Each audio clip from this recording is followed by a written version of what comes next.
Les quiero avisar que el miércoles no va a haber práctico. Los prácticos van a empezar el otro miércoles. Yo avanzo un poquito más con la teoría y a partir del otro miércoles van a empezar. Les vamos a avisar por el grupo de Embrio o por mail el horario y la modalidad, que por supuesto va a ser por Jitsi. Después le diremos qué aula. ¿Está? Hoy vamos a ver un poquito de ciclos astrales, acercándonos cada vez más a la parte embrionaria propiamente dicho. Cuando hablamos de ciclos astrales, en realidad lo que estamos hablando son de todos esos cambios que ocurren en el aparato genital femenino desde la pubertad hasta que se produce la menopausia. En el caso de los humanos, donde hay una época bien marcada, desde que empieza a ciclar la mujer, que su primer menstruación sería la menarca, hasta la última que se da con la menstruación, alrededor de los 45, 50, 55 años según las mujeres. En los animales, el desarrollo sexual comienza a partir de temprana edad, según las especies, una perra alrededor de los 10 meses, una vaca y una yegua alrededor del año y medio, 2 años, pero eso no quiere decir que entre en etapa reproductiva, porque acuérdense que nosotros los humanos, al intervenir sobre su forma de producción, etcétera, bueno, decidimos en qué momento comienza. Y tampoco es muy marcado en los animales una menopausia. Empiezan a tener los animales ciclos menos frecuentes, pero en realidad no se corta tanto como ocurre en la mujer. Para poder hablar un poquito de la parte de ciclos, en realidad lo que nosotros tenemos que tener claro es que todo el funcionamiento, tanto del hombre como de la mujer, está dado por una glándula muy importante que tenemos ubicado por debajo del piso del cerebro, en un hueso que se llama fenoide, que tiene como una cavidad, que es la silla turca, y ahí dentro está la hipófisis. La hipófisis, en el caso de la mujer, o sea, si hablamos del ciclo de la mujer, va a producir 2 hormonas. Una, que es la FSH, hablamos de esto el otro día, y otro que es la LH. Ahora, para que la hipófisis funcione, tiene que haber otra hormona, que son las GnRH, que son factores que actúan sobre la hipófisis para que la hipófisis empiece a secretar folículo estimulante y LH. Y estas GnRH, que están básicamente en la zona del hipotálamo, tienen mucha relación, y sobre todo en los animales, con el medio ambiente, con el clima, con la temperatura, con todo lo que pasa alrededor, y son ellas las que deciden en qué momento de la pubertad de una señorita o de los animales, estas se van a secretar para actuar sobre la hipófisis, y la hipófisis va en forma alternada, en algún momento casi juntas, a secretar estas 2 hormonas. Profe. Sí. Se ve que tenemos mala conexión, no sé si usted o yo, pero no veo nada de lo que está dibujando. ¿No se ve? Yo lo estoy viendo. Se ve medio pixelado. No, no se ve. Esperen, voy a cerrar una ventana. Un poco más.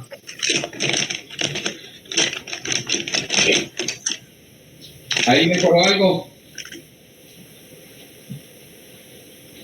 ¿Mejoró? No, me parece que es internet, profe. ¿Pero se escucha por lo menos? Muy poco. Y se ve un poco pixelado. Porque Me parece que es por la cámara de la a mí computadora. me marca buena señal hoy. ¿No le habrá hecho zoom o algo? ¿Ahí se ve?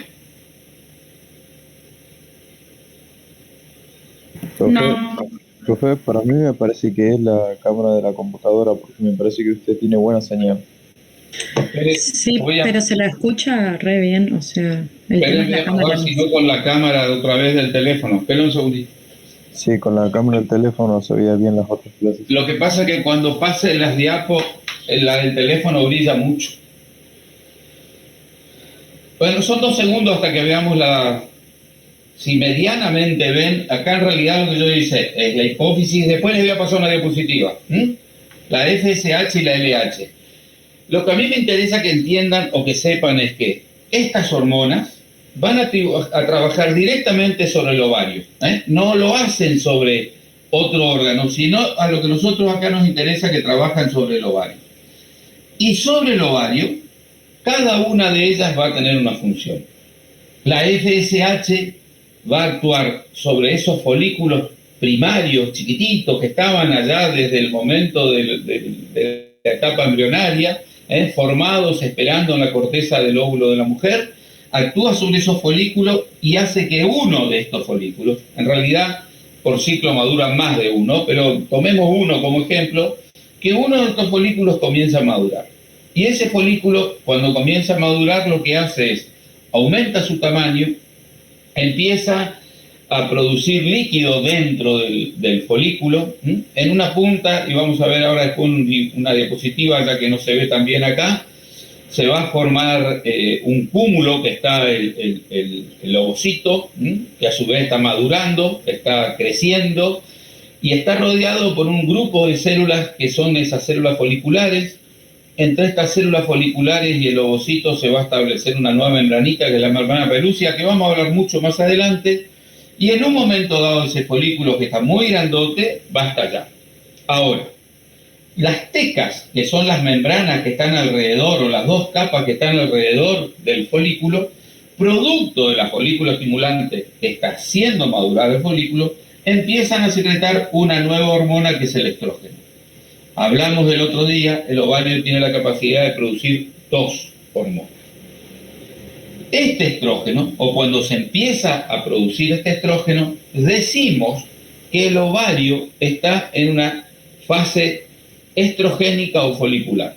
Folicular porque están madurando los folículos y estrogénica porque hay estrógeno en sangre. Esta fase estrogénica del ovario dura 14 días, desde el día 0 al 14 del ciclo. Recordemos, el ciclo de la mujer dura 28 días término medio. De esos 28 días a nivel del ovario, los primeros 14 tenemos una fase estrogénica o folicular, producto de que la FSH está estimulando la maduración del folículo y que las tecas secreten estrógeno. ¿Hasta acá se entiende? Sí, profe. Sí, bueno. Sí, profe, entendí. El día 14, o sea, si yo tomo el día 0, el día 14, el estrógeno fue aumentando. Ese estrógeno que va aumentando, a su vez, actúa sobre otra vez la hipófisis y produce que la hipófisis secrete gran cantidad de LH de golpe. Ese pico de LH produce la ovulación, o sea, este folículo se rompe y es expulsado el ovocito tipo 2. Ahora, este folículo, producto de la LH, se transforma en un cuerpo lúteo. Un cuerpo lúteo se llama lúteo porque tiene color amarillento, cuyas células comienzan a secretar una nueva hormona que es la progesterona. Esta progesterona, más o menos, va a estar 10 días en sangre, pero como el ciclo quedan 14 días para que termine y hay mucha progesterona y hay un cuerpo lúteo, decimos que el ovario está en la fase lútea o progestacional. Esta progesterona también va a actuar sobre el útero, pero vamos a ver después lo que hace cada una de ellas. ¿Está? Entonces, si yo hablo del ciclo de la mujer, voy a diferenciar lo que pasa en el ovario, que es lo que vimos ahora, de lo que pasa en el útero por otro lado. En el ovario tengo 2 momentos. Uno, que es la fase lútea o folicular, que va del día 0 al día 14. Y otra que es la fase, estrogénica o folicular. La otra que es lútea o progesterónica, que va desde el día 14 al día 28. ¿Está? ¿Se extendió hasta acá? Sí, profe, sí. Bueno, sigo. Borro un poquito para seguir. El útero, acuérdense, tenía un endometrio, que era la capa interna, su epitelio, que tenía a su vez, en el caso de la mujer, 2 capas muy manifiestas. Una que era la capa funcional y otra que era la capa basal. Esa capa, que es el endometrio, va a ser afectada por esas dos hormonas que estábamos hablando recién. Por un lado teníamos el estrógeno, producido por el folículo, y por otro lado la progesterona, producida por el cuerpo lúteo. Si esta es la pared del endometrio, el día cero, o sea, el día cero era el día que acá se empezaba a secretar estrógeno, en el endometrio, ahora estamos hablando de lo que ocurre en el endometrio, en el endometrio se produce la eliminación de la capa funcional que no se usó en el ciclo siguiente. O sea, yo el día cero del ciclo veo que se produce la menstruación, que puede durar 3 a 5 días, que puede ser más o menos molesta para la mujer, pero en definitiva, el día cero del útero aparece la menstruación. Esto está coincidiendo que en el ovario, a su vez, empezó a aparecer el crecimiento del folículo. El folículo se empieza a hacer más grande. Después de 3 o 4 días, este folículo está produciendo gran cantidad de estrógeno y este estrógeno actúa sobre el endometrio para que empiece a aumentar de tamaño el endometrio. Eso ocurre hasta el día 14. Este endometrio entonces ahora está en una etapa proliferativa. Entonces la primera parte de lo que ocurre en el endometrio es la menstruación, la segunda parte es la etapa proliferativa. ¿Quién actúa en la etapa proliferativa? El estrógeno. ¿Quién secreta el estrógeno? La teca del folículo que está madurando. ¿Quién está estimulando el estrógeno? La FSH de la hipófisis. Esto tenemos que saberlo, solito tiene que salir. Esto sí, no hay perdón con esto. Se pueden equivocar con el embrión, pero con los ciclos no. Ahora, el día 14, fíjense, ya tenemos los primeros 5 menstruación, los siguientes hasta 14, etapa proliferativa. El día 14 hay un pico de LH que junto con el estrógeno hacen que se produzca la ovulación.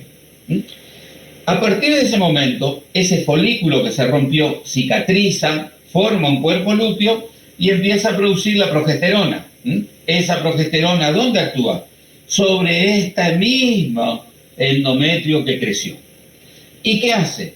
Que haya más irrigación y que por otro lado esto empiece a secretar, empieza a secretar moco o mucus, que es rico en nutrientes para que el embrión pueda llegar a implantarse.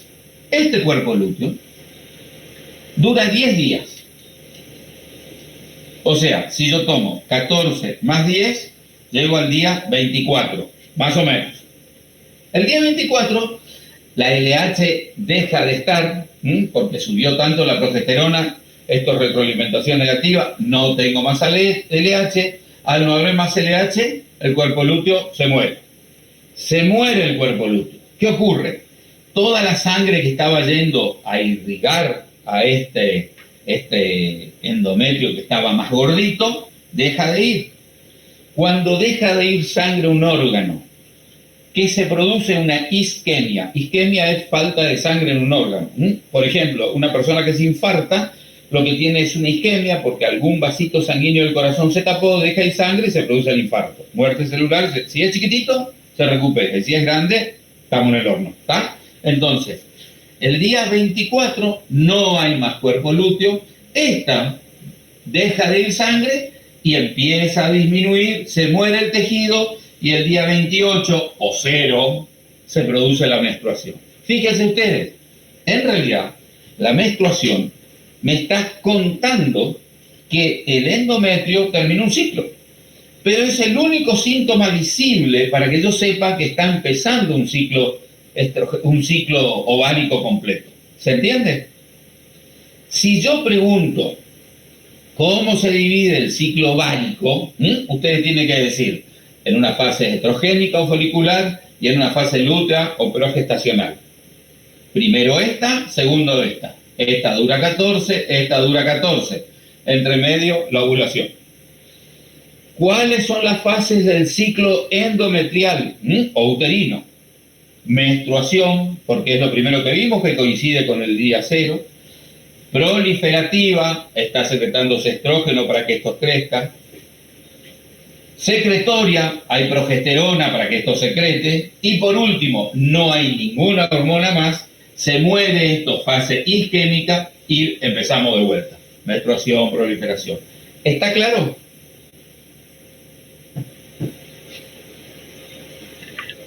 ¿Puedes repetir una vez más, profesor, para que queden claros?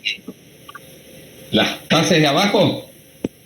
Sí, eso. Profe, sí, pero de cómo se divide el ciclo, perdón. El ciclo, o sea, el ciclo del ciclo astral de la mujer se divide en ovárico y uterino o endometrial. ¿Está?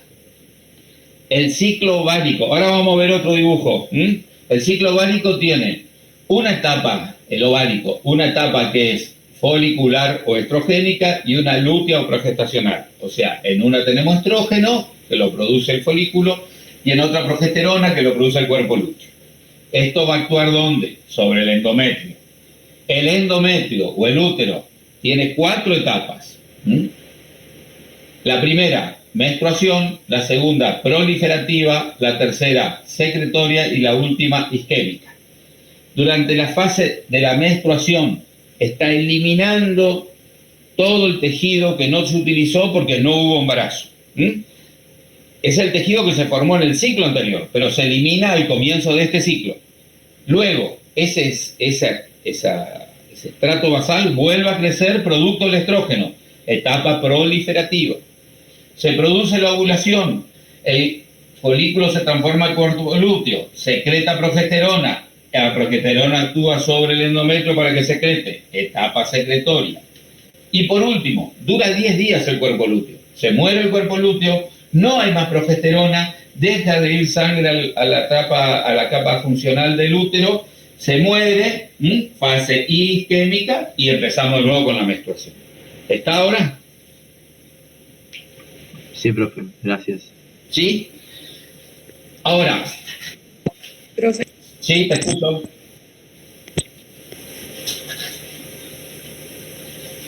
Esto es así todos los meses. Todos los meses en la mujer ocurre esto. Por ahí, y que no es tan fácil, pero cuando no tiene que ocurrir, ocurre, la mujer queda embarazada. O sea, ese óvulo que fue despedido, que en realidad no es un óvulo, es un ovocito, es captado por las trompas falopio, empieza a descender rodando, y los espermatozoides, que si hubo un coito en las últimas horas, llegaron ahí arriba, lo están esperando. Los fecundan y ese óvulo sigue bajando, se transforma en un embrioncito, ese embrioncito adopta una serie de características que va a hablar con el tiempo, llega al útero, se orienta, se pega a la pared uterina y se mete. Se empieza a implantar, porque acuérdense, en el humano la implantación es dentro de la pared uterina, no en la cavidad. Ahora, una vez que se metió en la pared uterina, yo tengo un útero que aumentó mucho de tamaño, este sería su estrato basal, y esto es toda la etapa funcional. Y el embrioncito se metió acá adentro. Al embrioncito, caminar, entre comillas, desde el lugar de la ovulación hasta la cavidad uterina le tarda más o menos 7 días. Cuando llega a la cavidad uterina, lo primero que hace es tratar de meterse. Meterse correctamente le va a llevar 3 semanas, pero cuando finaliza la segunda semana, está acá adentro. Ahora, está acá, pero no hay más progesterona. Y si no hay progesterona, se produce la menstruación.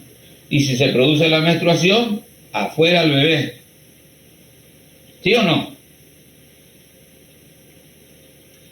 Sí. Les compliqué la vida. Y entonces, ¿por qué no hay aborto?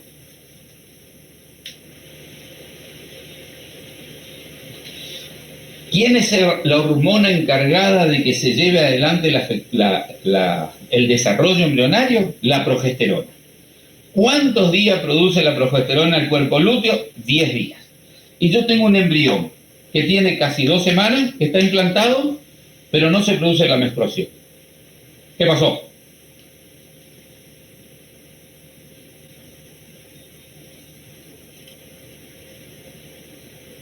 Alguien le tuvo que avisar a la mamá que tiene que seguir produciendo progesterona.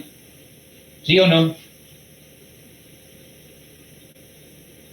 El embrioncito. Le estoy haciendo pensar un poco, para que no se duerman. Exactamente, el embrioncito. El embrión se implanta, ¿m? Y a través de lo que más adelante va a ser la placenta, todavía no, produce una nueva hormona que se llama gonadotrofina coriónica, HCG, gonadotrofina coriónica. Esta gonadotrofina coriónica que produce la futura placenta del embrión va a ir a actuar sobre el cuerpo lúteo para que siga produciendo progesterona. Es vivo el bebé. Y después dicen que a esta altura no sabe lo que hace. Sabe perfectamente bien lo que hace. Fíjense, si sabe, que no deja que lo echen. Produce gonadotrofina coriónica. La gonadotrofina coriónica entra en sangre, llega al ovario y actúa directamente sobre el cuerpo lúteo para que produzca progesterona y para que se mantenga el embarazo.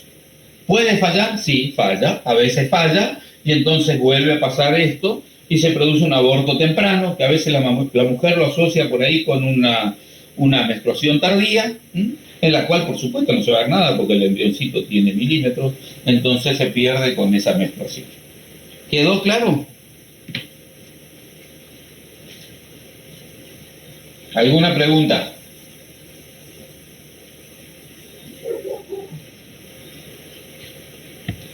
A ver si se ve. Vamos a ver si se ve. Si tenemos suerte. ¿Esa gonadotrofina cumple la función del LH entonces? No. Cumple a media, sí, la función del LH. Sí, discúlpame. La gonadotrofina coriónica es la que se mide en el Gravindex, en el test de embarazo rápido, el pronto, el que se hace bien cerquita. Profe, entonces, ¿es el embrión el que estimula la producción de la gonadotrofina o...? O sea, no es el embrión, o sea, propiamente dicho no es el embrión. Una parte de ese embrioncito, lo van a entender cuando hablemos dentro de una semana del embrión en sí, pero una parte de la esfera que es el embrión, la que está afuera, tiene un tejido que se llama sincicio trofoblasto, que va a ser la placenta, o parte de la placenta, que es la que produce la gonadotrofina coriónica. Hay dos tipos de gonadotrofina coriónica. Una que es la que tiene la mujer y otra la que tiene la yegua, que se llama sérica. La de la yegua es igual a la mujer, pero tiene un peso molecular más alto. No se elimina por orina y por eso no se le podría hacer Gravidez a las yeguas. ¿Está? Sí.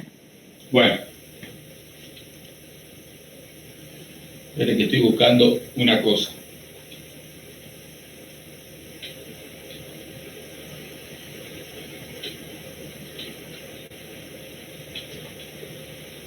¿Se ve?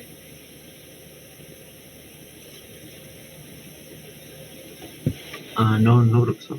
No, profe, se cortó la imagen del todo. Sí. El todo. Vamos a esperar si toma coraje y voy a ver el celular. Lo que pasa es que el celular brilla mucho. Hoy estuvimos toda la mañana y se veía bien. Ahora no se ve. Vamos a abrir el GC acá. Avíseme si llegan a ver de casualidad, ¿eh?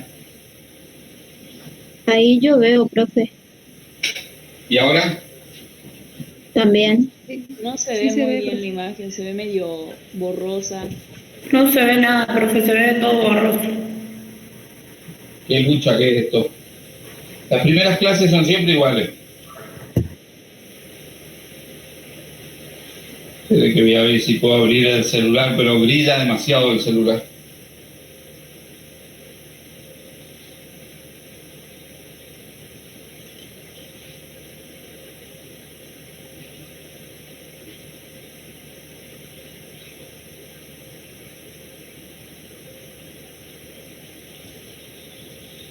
¿No ven nada ahí? Ay, de acá sordo.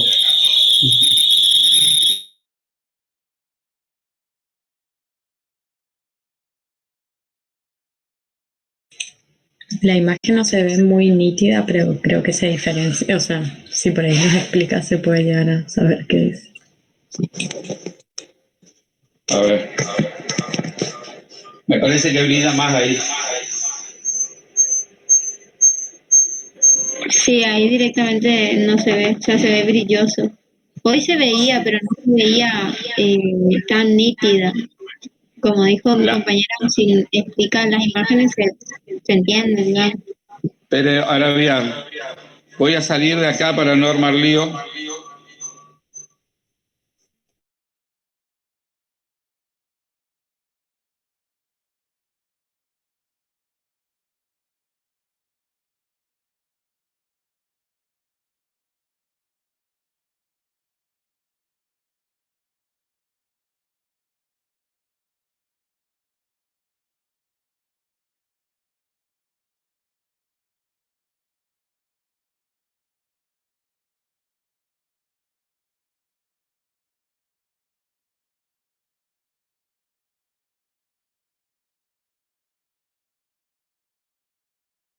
Profe, está silenciado. ¿Mejoró ahí?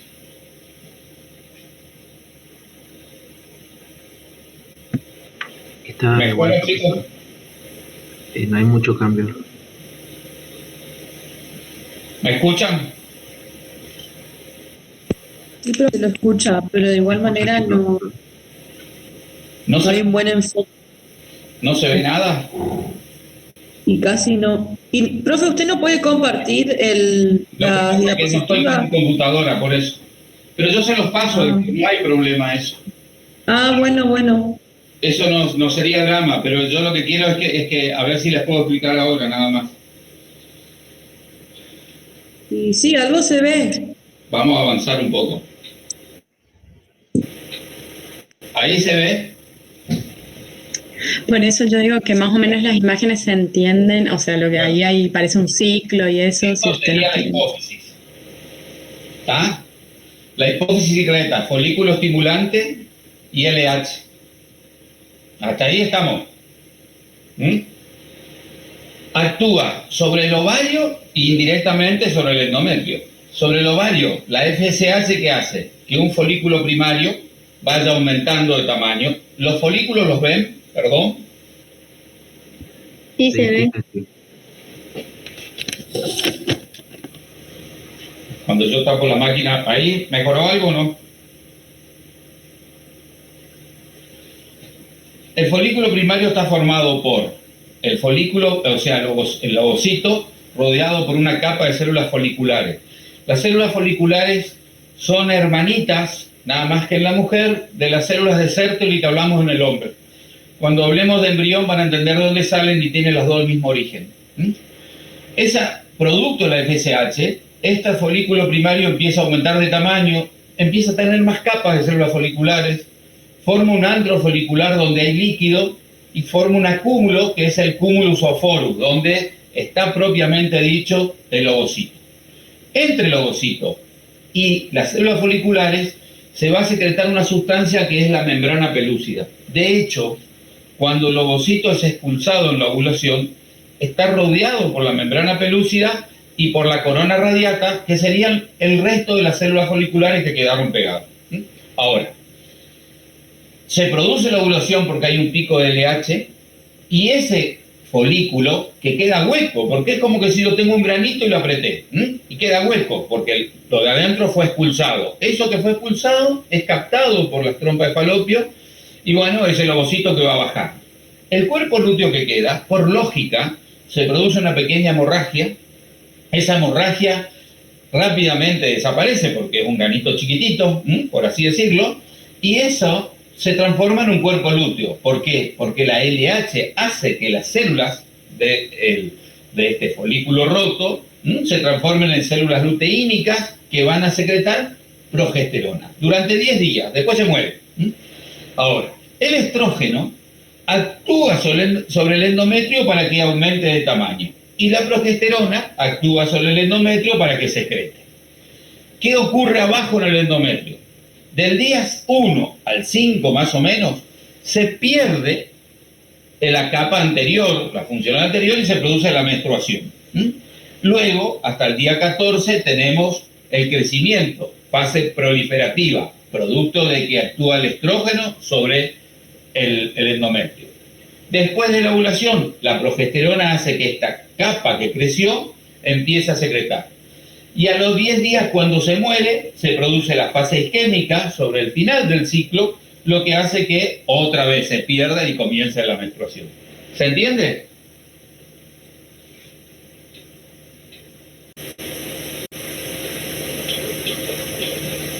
Si no se ven los dibujos, voy a apagar la máquina, más vale. ¿Está? ¿Ven o no? Sí, se distinguen los dibujos. ¿Saben lo que es esto?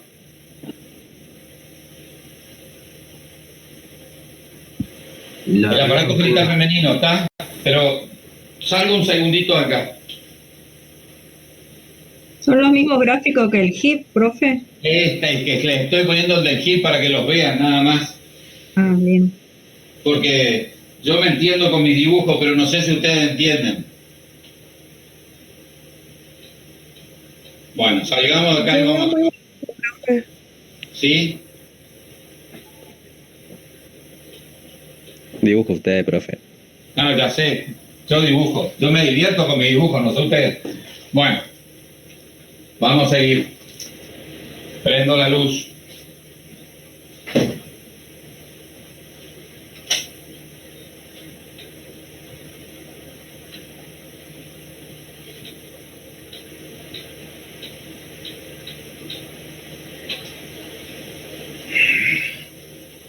¿Alguna pregunta de la mujer?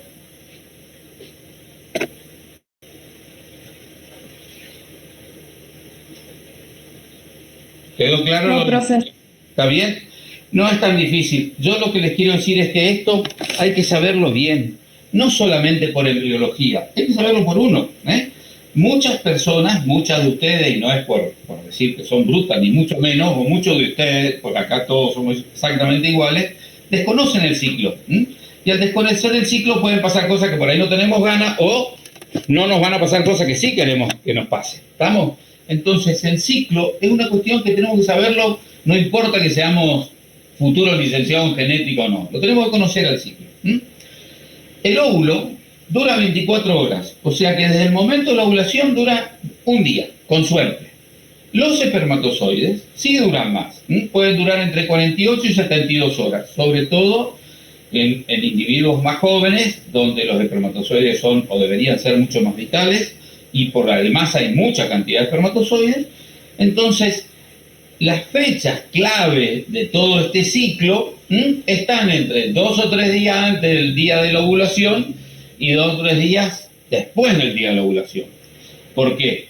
Porque primero no sabemos cuándo es la ovulación exactamente. Y después que tenemos que tener en cuenta que por ahí esa persona tuvo relaciones el día 12 y los espermatozoides están allá arriba esperando. Al contrario, no tienen ni siquiera que hacer ningún desgaste subiendo. Ya llegaron, tomaron aire y justo aparece el óvulo.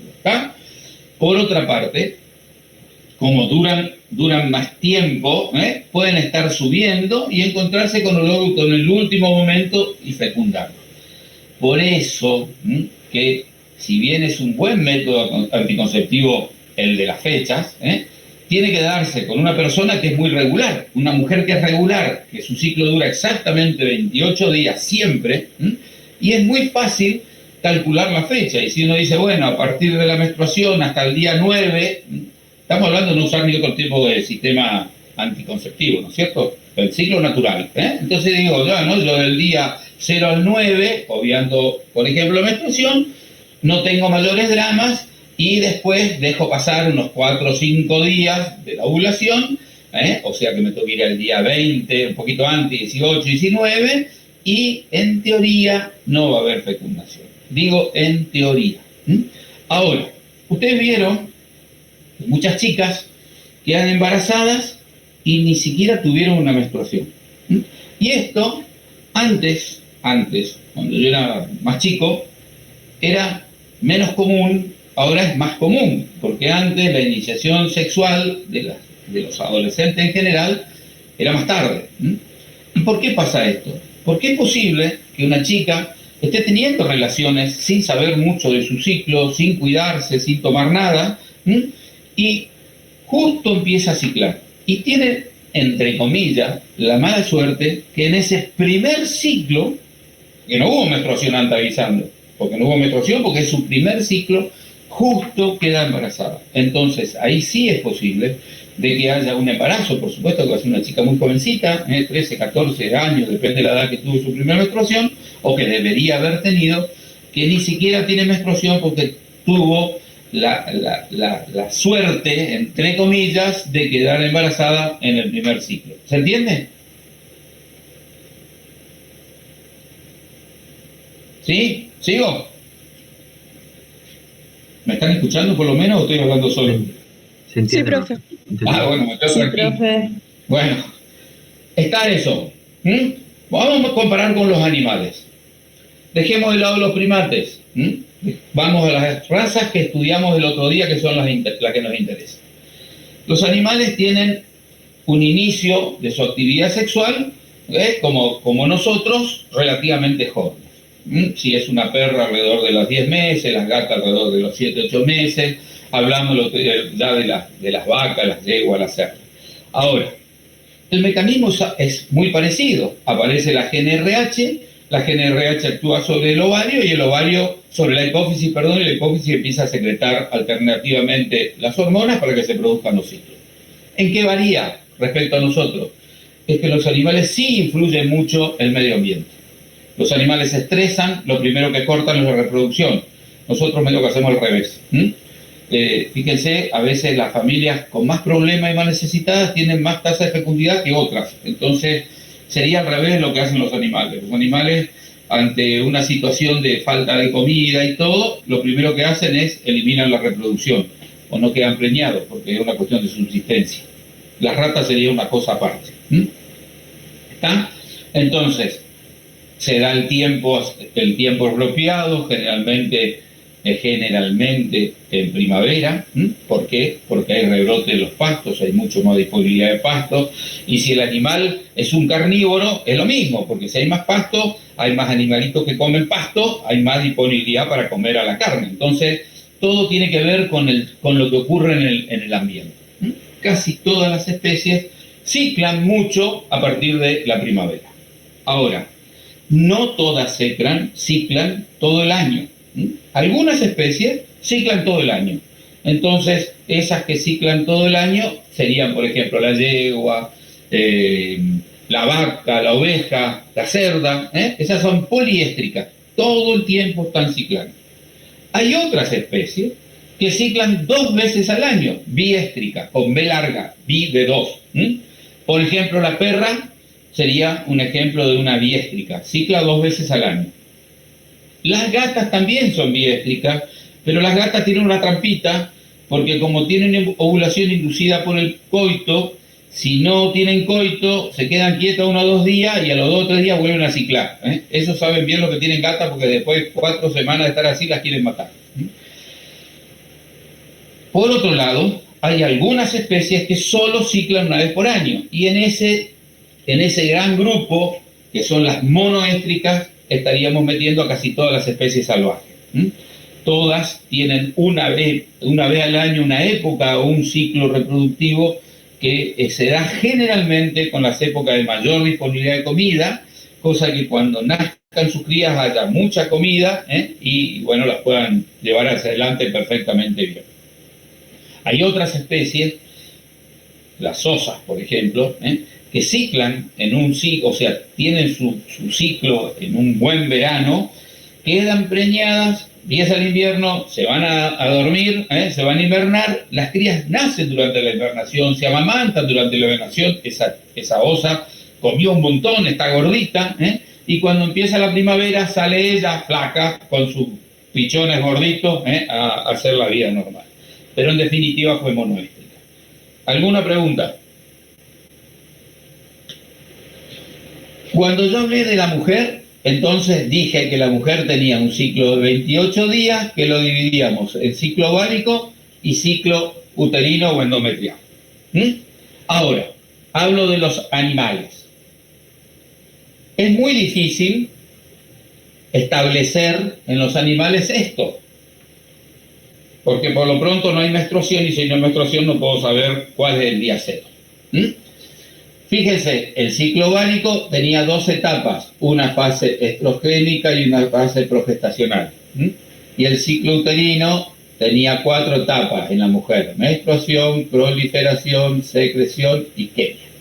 En los animales hablamos de proestro, estro, metaestro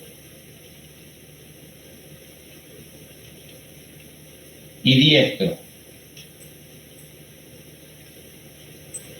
A ver si hay otro marcador con más tinta. Repito: proestro, estro, metaestro y diestro. Para comparar, el proestro sería la etapa estrogénica. El estro, para comparar, no es exactamente así, pero para comparar sería el día 14, se produce la ovulación. El metaestro sería la etapa progesterónica. Y el diestro sería lo que ocurre después que terminó el ciclo, que es cuando todo vuelve a la normalidad. O sea, hay una éfasi química, pero no hay menstruación. Los animales no tienen menstruación. ¿Estamos? Ahora, esto que se llama estro, que sería el día 14 de la mujer, en los animales se llama estro porque estro quiere decir que aumentó la temperatura. El animal, en la jerga popular, en el campo, en la jerga nuestra, decimos está caliente, está reinando, dicen por ahí. La vaca está con una gran carga de estrógeno, tiene la temperatura elevada porque el estrógeno, además de aumentar la irrigación de la parte sexual, aumenta también la circulación periférica y también hace que aumente la temperatura corporal. De hecho, una forma de saber cuándo ovulan las mujeres es haciendo un control de temperatura diario, y el día que hace el pico de temperatura generalmente, salvo que esté enferma, pega con el día 14. ¿Por qué? Porque hay estrógeno y el estrógeno levanta la temperatura. Pero en los animales no solamente levanta la temperatura, sino que estimula o excita la libido, despierta el interés sexual de la hembra. Ustedes ven una vaca, una perra, una yegua, una oveja, la que se les ocurra, y son vaca, perro, oveja. No andan pintándose los labios, ni así caminando distinto, no, hacen su vida de vaca.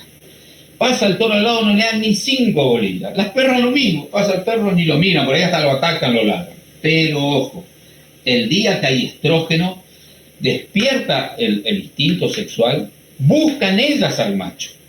Entonces, porque están receptivas, están sabiendo, entre comillas, que pueden quedar preñadas. Y al contrario de nosotros, ellos buscan quedar preñados ese día. Porque ellos lo hacen no por placer, sino pura y exclusivamente para seguir con su especie. ¿Se entiende?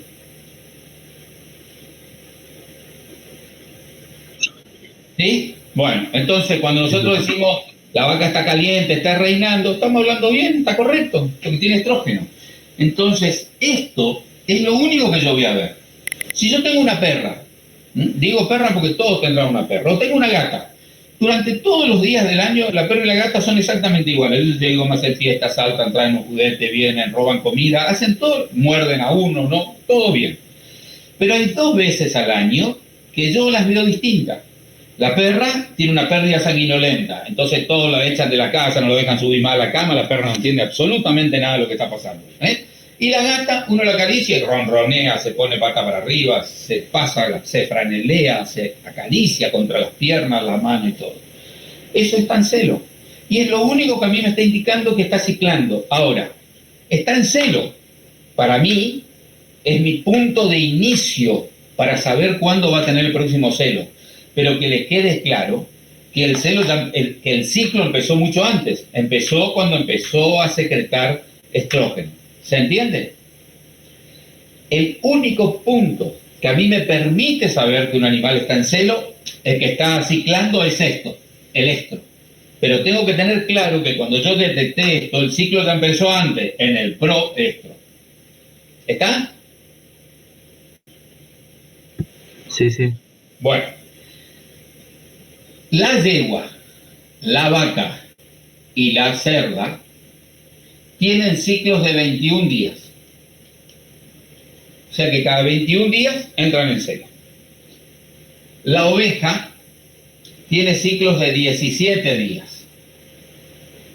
Y la perra y la gata, con pequeñas diferencias entre sí, tienen ciclos de 6 meses.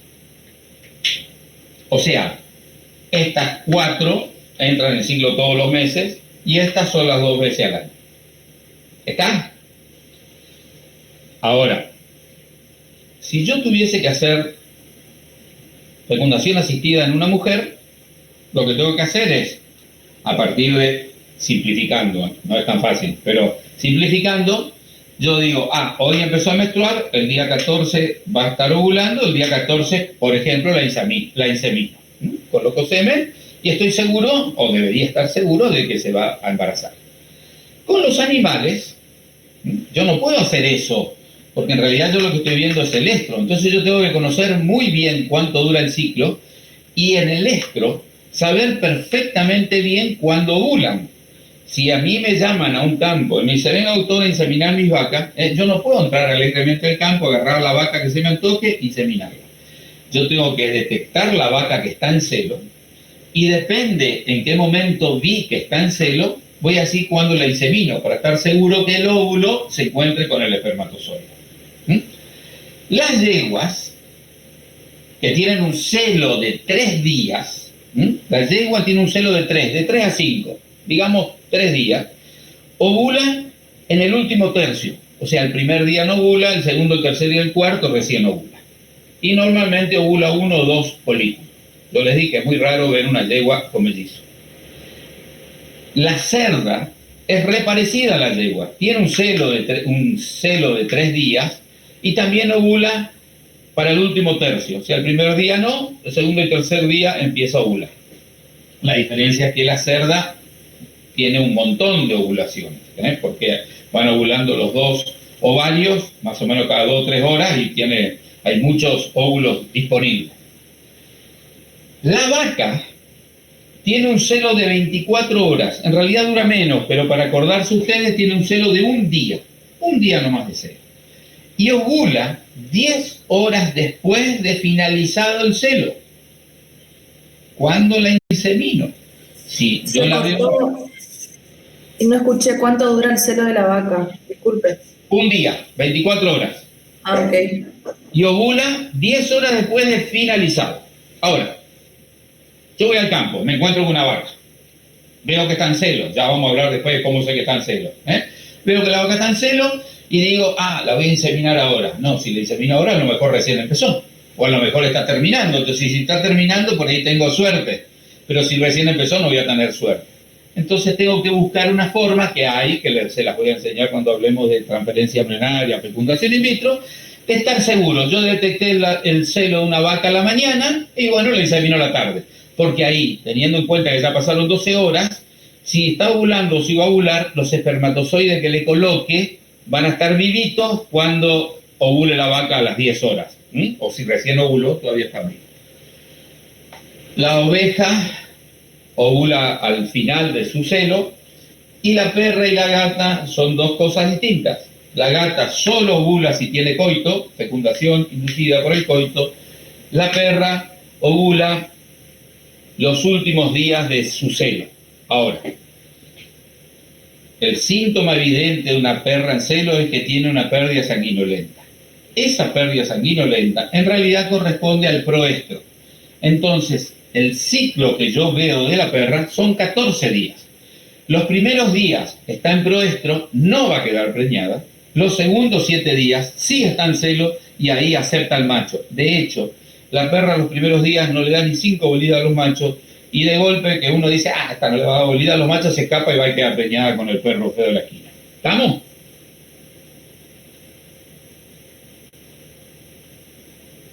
¿Alguna pregunta?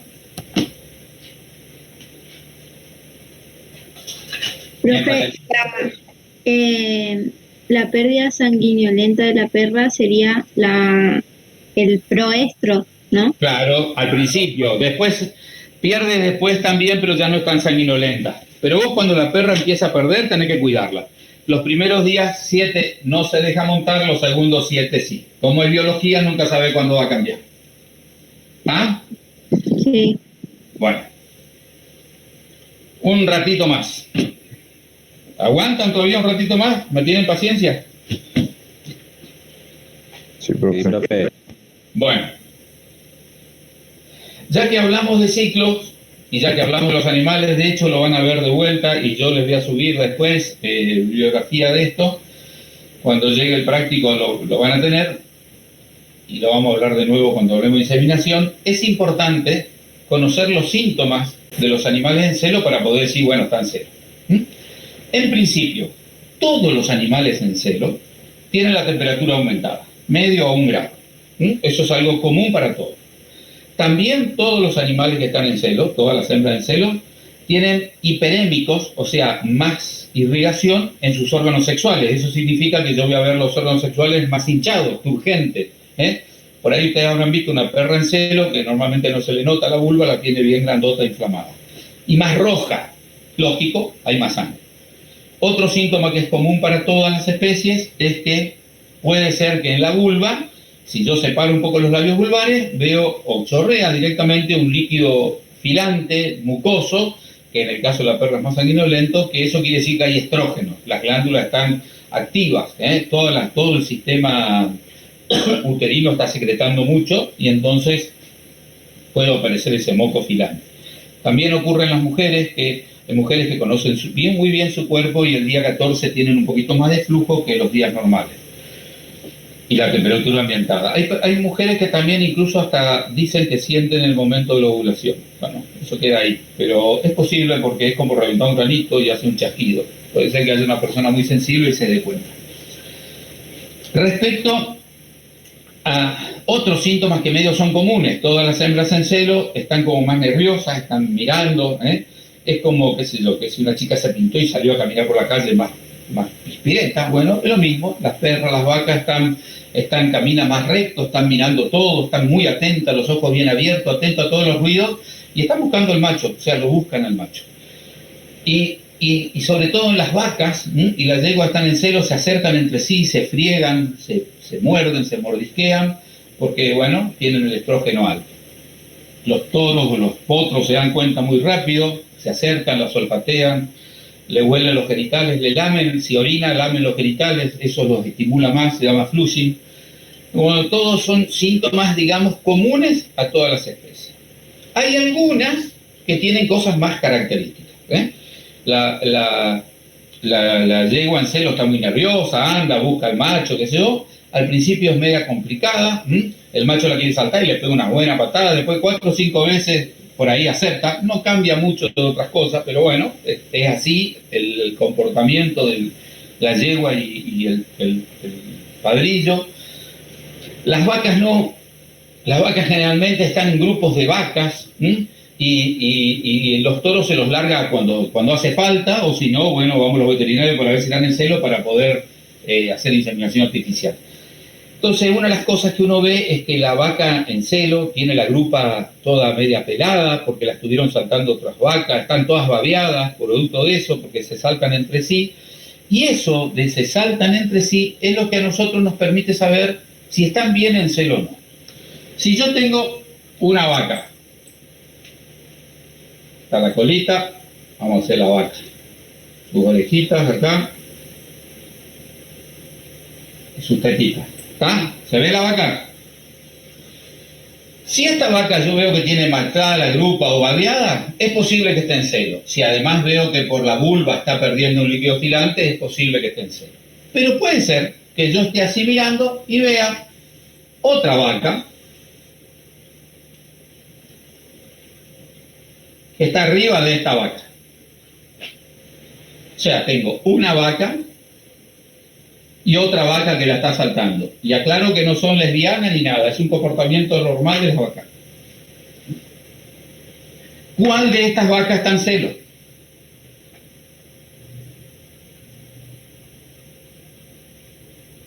Juéguense.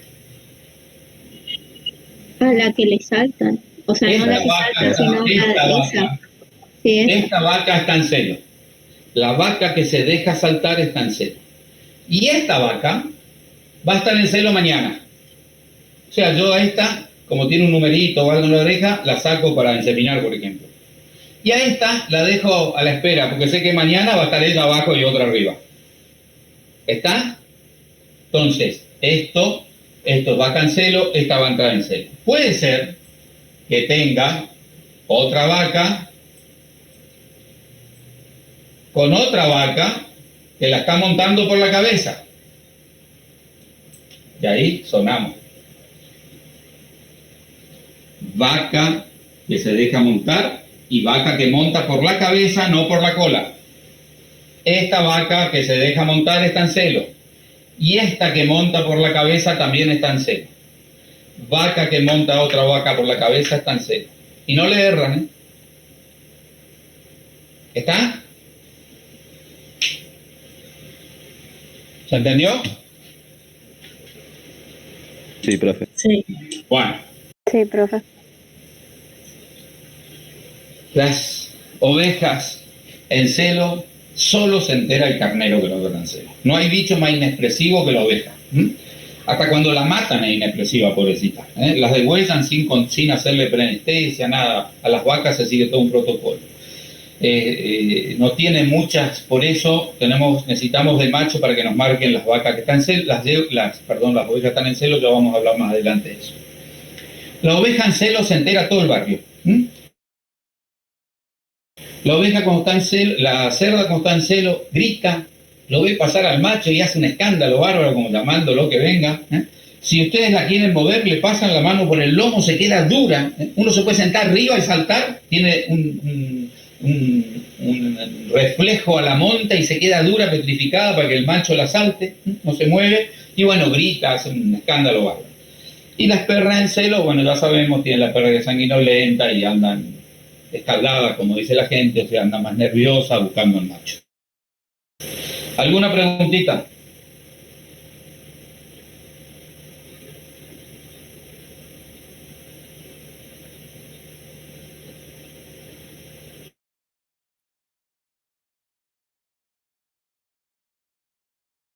Porque no tienen machos. En los campos, bueno, yo siempre trato en algún momento del año de hablar un poco de producción animal, porque ustedes por ahí van a estar en esto y nadie les habla de producción animal. Pero en el campo las vacas y los toros no están todo el tiempo juntos, si no sería caótico, estarían todo el tiempo naciendo terneros y sería muy difícil de manejar. Si ustedes tienen 5 plantas de distinto tamaño y las quieren vender en lote, le van a pagar siempre por la que está en peor estado. De hecho, cuando yo voy a comprar tomate a la verdulería, me quejo del que está feo, no el que está lindo. Entonces le pido el precio por el que está feo, no por el que está lindo. Y con los animales pasa lo mismo. Si yo vendo un lote de ternero y tengo terneros de 2 tamaños, porque nacieron todos en distintas fechas, me van a dar el precio por el más malo. Entonces lo que se hace es, se buscan épocas en las cuales se juntan los toros con las vacas para que nazcan los terneros medio todos juntos, engorden todos juntos y se vendan todos juntos. Básicamente es así. Entonces, las vacas no están con los toros y manifiestan estos comportamientos que permiten, como nosotros las vacas raras veces lo dejamos estar con los toros, generalmente las inseminamos, las transferimos, hacemos otras cosas, entonces eso es lo que nos permite sacar las vacas que están en celo. Con las yeguas pasa lo mismo, en los criaderos de caballo, en los aras, las yeguas hacen su vida y los potros hacen los otros, y no es que ellas eligen el caballo que más les gusta. Esto sería como la realeza.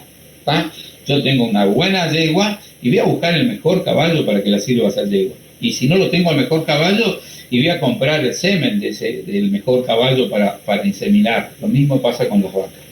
Entonces, tenemos que ubicarnos en el comportamiento de producción, en el cual actuamos. Ustedes como licenciados genética, nosotros como veterinarios, los ingenieros agrónomos que se meten en el área veterinaria también. ¿Está? Sí, gracias. ¿Alguna pregunta? No, profe. No. Bueno, con esto, más o menos cerramos lo que es importante de anatomofisiología reproductiva. Hay cosas que las vamos a volver a hablar casi al fin de la cursada, cuando yo me meta en los temas específicos de transferencia, fecundación in vitro, que ahora no está en el programa nuevo, está como un relleno, entonces yo avanzo con teóricos y lo dejo para dárselo al final. Se los doy como un complemento. está por ustedes, pero creo que es lo que más les va a servir en su vida. Por ahí se tiene que hacer fecundación asistida, etcétera, etcétera.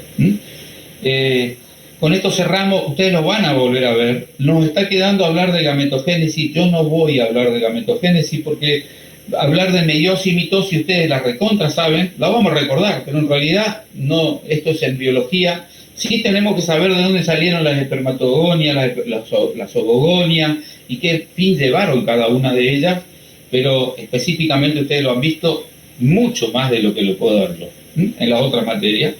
Y sí vamos a ver eso para empezar a hablar de fecundación. O sea, yo probablemente el miércoles de por arriba gametogénesis y me meta directamente en fecundación. En alguno de estos huequitos voy a hablar algo de semen, pero de semen van a hablar específicamente, va a haber un práctico de semen donde se va a aclarar todo y a mí me permite ganar tiempo con el embrión, que es lo más difícil. Es realmente difícil, pero bueno, si le ponemos ganas es divertido también. Si no tienen preguntas, hoy terminamos, no fue tan largo, nos empezamos peleando más con la máquina. Yo creo que en el correr de los días vamos a terminar de ajustar. Yo hice arreglar otra computadora. Yo les voy a pasar PowerPoint de algunos teóricos. En realidad les voy a pasar como resúmenes que los voy usando. A mí me gusta dibujar y tengo que ajustar, lo único que tengo que ajustar es para que ustedes vean bien los dibujos. El año pasado no teníamos mayores dramas, pero parece que este año arrancó complicado de nuevo con la segunda ola. Así que bueno, cualquier duda que tengan me escriben por WhatsApp y nos estaríamos viendo el miércoles a la siesta de vuelta si no tienen problemas. ¿Estamos? Profesor, antes de que se vaya, una pregunta. Sí. Respecto a los prácticos, ¿el miércoles a la mañana tendríamos? Este miércoles no. Ah, está. Todavía no. Les vamos a avisar con tiempo. Lo que estamos viendo, yo tengo 2 grupos con ustedes, en realidad tengo 3 grupos con ustedes. Les dije el otro día, tengo un grupo que están regulares, que están en condiciones de cursar la materia, que son más o menos unos 15, no más que eso. Tengo un grupo de 8 o 9 que son los que tienen problema con biología general, biología animal y por ende con anatomofisiología. Entonces, ustedes se presentaron, cada uno sabe quién es. Yo, por supuesto, porque tengo que hacerlo, consulté con la cátedra de anatomofisiología, ellos me corroboraron los que están liberados, o sea, los que tienen la materia guardada, y yo los voy a dejar cursar y les voy a tomar los parciales. O sea, acá hay un problema de que biología no tomó los prácticos y las evaluaciones, que lo sé porque estoy en el departamento de biología justamente. Sé que anatomía los dejó cursar así en el aire, y sé que esas notas están ahí, y bueno, yo no los voy a hacer perder un año, yo los dejo cursar, y cuando termine la materia, cuando terminemos, espero que hayan solucionado su problema de biología para que anatomía les pase la nota, y después, si aprobaron en biología, yo les voy a pasar la nota. Si no aprobaron en biología, van a tener aprobados los trabajos prácticos, si los aprueban, y se los vamos a guardar, no se hagan problema, No van a perder el año en el biología. ¿Está claro? Está bien. Gracias, profe. Por eso vamos a hacer en principio una sola comisión. Total, por este sistema podemos dar tranquilamente. ¿Está? Sí, profe. Bueno. Gracias. Quédense tranquilos. Yo parezco malo, pero trato de solucionar los problemas. Muchas gracias, profe. No, de nada, chicos. Nos vemos entonces el miércoles. Nos vemos. Hasta luego, profe. Hasta luego. Luego. Gracias, profe, nos vemos. No, de nada.